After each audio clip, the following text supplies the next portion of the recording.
Note-taking is one of the most essential learning skills for students. It helps us listen actively, organize ideas, and understand complex information more effectively.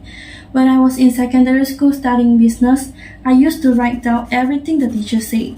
My page was full, but my understanding was shallow. Over time, I realized that good notes are not about how much we write, it's about how we organize what we write. Today, I will share 3 practical note-taking methods that can improve our learning process: the outline method, the mapping method, and the charting method. Each method has unique strengths and is suitable for different types of lessons. First, the outline method. The outline method is one of the simplest and most structured ways to take notes. Each arrange information hierarchically, starting with the main ideas and listing supporting points underneath. According to Subject Guide Note-Taking, a practical guide, this method allows learners to recognize key ideas easily and see how concepts related to one another.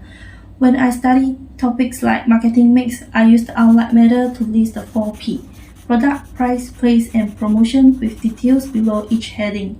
It gave me a clear overview and helped me study efficiently. However, I noticed that not every lesson fits neatly into a strict and structured format. Some topics, especially those involving creativity or relationship between ideas, require a more flexible and visual approach.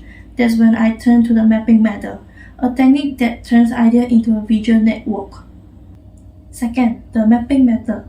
The mapping method, or mind mapping, is more visual and creative. It starts with a central concept in the middle of the page, with branches that spread out to main ideas and subpoints. The University of Tennessee at Chattanooga, ND, says that this method helps us understand relationship between ideas and makes it easier to recall them later.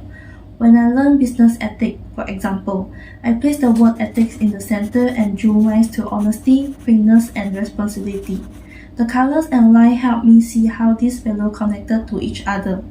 While the mapping method helps to visualize relationships, it can become crowded when dealing with large amounts of detailed information. In such cases, especially when I had to study lessons filled with facts and comparison, such as different types of market structure, even mapping was not enough. That was when I started using the charting method. Third, the charting method. The charting method presents information in columns and rows, making it ideal for comparing or summarizing facts quickly. To use this technique, learners prepare a table with categories such as concept, definitions, and examples. As the lesson progresses, key details are filled into each column. Moffat ND shows that this method works best for subjects with a lot of facts or data.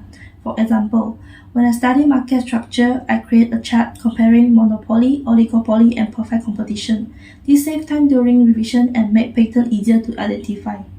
In conclusion, effective note-taking is not about writing more, it's about learning smarter.